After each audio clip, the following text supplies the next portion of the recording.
Hello everyone, welcome to Vidyashree Academy. I hope you are doing well. आज हम पढ़ने वाले हैं एमपीपीएससी यूनिट 6 का पार्ट 4 जो है कि मध्य प्रदेश में कृषि। मध्य प्रदेश में कृषि से क्या क्या क्वेश्चन बन सकते हैं, क्या क्या क्वेश्चन एमपीपीएससी पीवाईक्यूज में पूछ चुका है, वो हम देखेंगे। फर्स्ट क्वेश्चन पूछा गया था एमपीपीएससी 2024 के प्रीलिम्स का क्वेश्चन है कि मध्य प्रदेश सरकार की उन्नति एग्री GIS परियोजना किस लिए संबंधित है या किससे संबंधित है। तो यहाँ पर दिया गया था ऑप्शन कि किसानों को स्मार्टफोन खरीदने के लिए, कृषि में पूर्व सूचना आधारित निर्णय लेने में सुविधा प्रदान करने हेतु, उपग्रह इमरजेंसी और ड्रोन डेटा जैसी प्रौद्योगिकी का उपयोग करने से।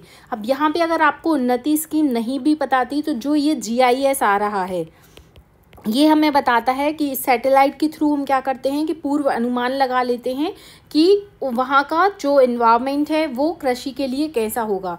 तो डेफिनेटली इसका आंसर बी होगा कि कृषि प्रौद्योगिकी पहल के लिए एकीकृत उन्नति स्कीम लाई गई थी। इससे संबंधित विभाग कौन सा था, वो था कृषि कल्याण एवं कृषि विभाग। याद रखिएगा, एमपीपीएससी या पुराने पैटर्न पर क्वेश्चन नहीं पूछता है, वो स्कीम के साथ साथ कौन सी स्कीम कौन से डिपार्टमेंट ने लागू की है वो भी पूछ लेता है, इसलिए आपको डिपार्टमेंट का नाम भी पता रहना चाहिए। सेकेंड क्वेश्चन है, उन्नति स्कीम से रिलेटेड ही पूछा गया है कि कृषि प्रौद्योगिकी पहल के लिए एकीकृत नेटवर्क उन्नति को किस वर्ष शुरू किया गया। तो ये 2021 में शुरू हुई है, ये आपको पता रहना चाहिए। नेक्स्ट क्वेश्चन एमपीपीएससी प्रीलिम्स 2024 का क्वेश्चन है कि 2022-23 के अनुसार मध्य प्रदेश और भारत की प्रति व्यक्ति आय की तुलना करना है यहाँ पर। तो यहाँ पर 4 ऑप्शन दिए गए थे कि मध्य प्रदेश की जो प्रति व्यक्ति आय है वो भारत की प्रति व्यक्ति आय की तुलना में अधिक है। तो क्या ऐसा है, देखते हैं नेक्स्ट ऑप्शन क्या है कि मध्य प्रदेश की प्रति व्यक्ति आय भारत की प्रति व्यक्ति आय की तुलना में कम है। तो जो हम जानते हैं कि मध्य प्रदेश की जो प्रति व्यक्ति आय है वो भारत की प्रति व्यक्ति आय की तुलना में कम है। कितनी आय है, अगर आपको पता है तो आप कमेंट बॉक्स में लिखकर बता देते हैं। यहाँ पर 2011-12 के आंकड़ों के अनुसार अगर हम बात करते हैं कि जो पहले मध्य प्रदेश की प्रति व्यक्ति आय थी वो 61,534 थी, जो कि बढ़ के कितनी हो गई है, 66,441 हो गई है। अब भारत की कितनी है, अब वो आप मुझे कमेंट बॉक्स में लिखकर बताएंगे। नेक्स्ट क्वेश्चन पूछा गया है कि प्रचलित भावों के आधार पर राज्य की प्रति व्यक्ति आय शुद्ध आय वर्ष 2022-23 में पिछले वर्ष की तुलना में कितनी वृद्धि या कमी को दर्शाती है। तो अभी हमने डिस्कस किया था, यहाँ पर बात की जा रही है किसकी, भारत की, राज्य की प्रति व्यक्ति आय की बात की जा रही है। तो यहाँ पर जो 15.62% की वृद्धि हुई है। अब कितना हुआ है वो यहाँ पर दिया गया है कि जो 2021-22 के अनुसार पहले जो आय थी वो 1,21,594 रुपये थी, जो अब बढ़कर के कितनी हो गई है, 1,40,583 रुपये हो गई है। दैट मीन्स कि 15.62% की ग्रोथ को दर्शाता है। फिर पूछा गया है कि चिन्नौर चावल जो है, चिन्नौर चावल को GI टैग मिला है। GI टैग क्या होता है, GI टैग होता है जियोग्राफिकल इंडिकेटर। किसी भी भौगोलिक क्षेत्र की अगर कोई भी विशेषता होती है, कोई भौगोलिक विशेषता होती है, कोई फल है, कोई सब्जी है या कोई अन्य प्रोडक्ट है जो उसकी ज्योग्राफी के लिए बहुत ही महत्वपूर्ण है और उसको डिफरेंट बनाता है, तो उसे GI टैग दिया जाता है। तो यहाँ पर पूछा है कि चिन्नौर चावल को GI टैग किस जिले के लिए मिला है, तो वो बालाघाट के लिए मिला है, 2021 में मिला है। ये क्वेश्चन पूछा गया था।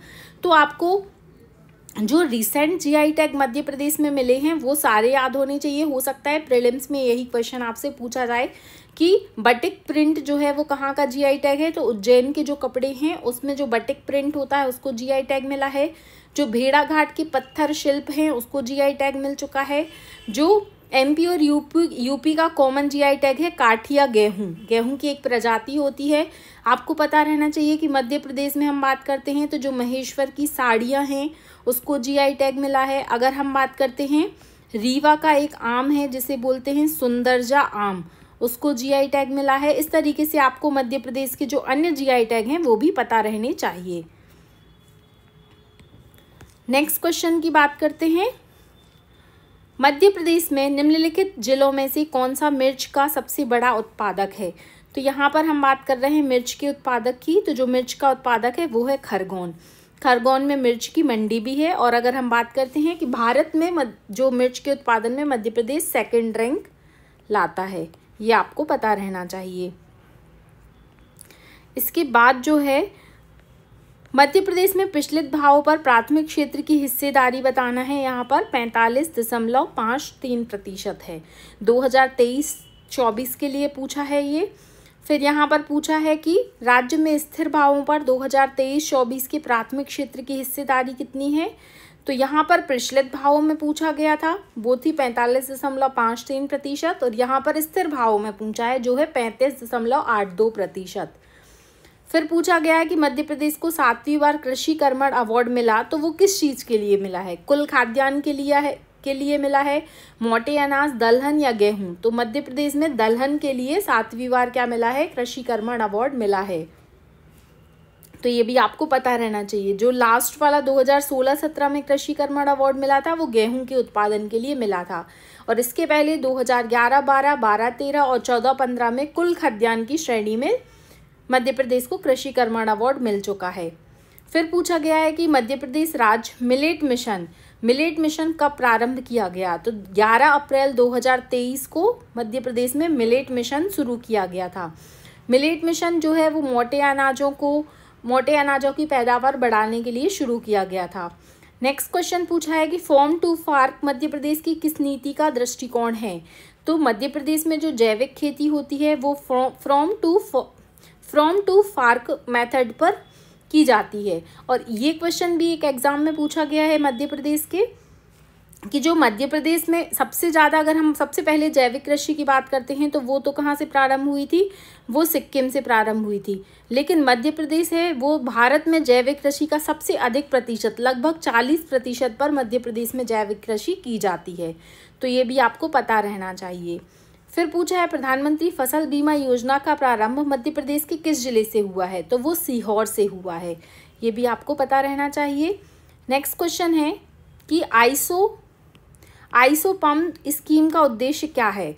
तो ये तिलहन व मक्के के उत्पादन को बढ़ाने के लिए है। इसका फुल फॉर्म है integrated scheme of oil seed pulses मेज एंड ऑयल पाम। इसके लिए बोला गया है ये आइसो पम्प स्कीम।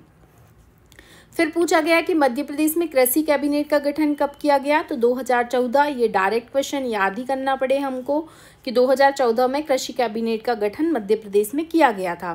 फिर सूरजधारा स्कीम, ये MPPSC बहुत सारे एग्जामों में क्वेश्चन रिपीट हुआ है कि सूरजधारा और अन्नपूर्णा जो योजना है, देखिए यहाँ पर डिपार्टमेंट पूछा है कि ये कौन से डिपार्टमेंट के द्वारा कंडक्टेड हैं। तो किसान कल्याण एवं कृषि विभाग के द्वारा मध्य प्रदेश की अन्नपूर्णा और सूरजधारा योजनाओं का क्रियान्वयन किया जा रहा है।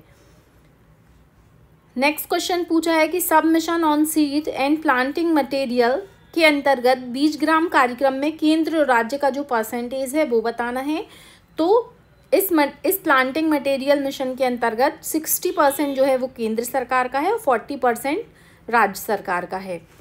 फिर पूछा गया है MPPSC HMO का जो एग्ज़ाम हुआ था उसमें ये क्वेश्चन आया है कि 2020-21 में दलहनी फसलों के उत्पादन में किस फसल का सर्वाधिक उत्पादन मध्य प्रदेश में हुआ है? तो वो चना का हुआ है। जो रिसेंट आर्थिक सर्वेक्षण और बजट है उसमें जो रैंकिंग है वो आपको बहुत अच्छे से याद करना है, क्योंकि MPPSC डायरेक्टली खनिज के उत्पादन में एक क्वेश्चन पूछता है कि कौन सा रैंक रहा है, फसल के उत्पादन में एक क्वेश्चन पूछता है। फिर पूछा गया है कि 2021-22 के अनुसार मध्य प्रदेश की स्थिर भावों के आधार पर जो प्रति व्यक्ति आय है वो कितनी है? तो वो है 63,345 रुपये। ये ADPO के क्वेश्चन में एग्जाम में ये क्वेश्चन आया है। तो आपको याद रखना है कि 2011-12 के अनुसार आधार पे 2021-22 में मध्य प्रदेश की प्रति व्यक्ति आय है 63,345 रुपये। फिर पूछा है कि सुपर फूड किस खनिज को कहा जाता है, मतलब किस खाद्य पदार्थ को कहा जाता है? तो जो मिलेट्स या मोटा अनाज है उसे सुपर फूड का नाम दिया गया है। तो ये कुछ क्वेश्चन थे MP में एग्रीकल्चर के जो वेरियस एग्जाम में पूछे गए हैं। अब हमारा जो नेक्स्ट टॉपिक होगा पार्ट 5 वो होगा उद्योग, MSME और अधोसंरचना का विकास। अगर आपने इकोनॉमी के पार्ट 1 से पार्ट 4 तक जो लेक्चर हैं, ये मोस्ट इम्पॉर्टेंट क्वेश्चन है इकोनॉमी के, वो नहीं देखे हैं तो आप देख सकते हैं। Thank you so much. जय हिंद, जय भारत।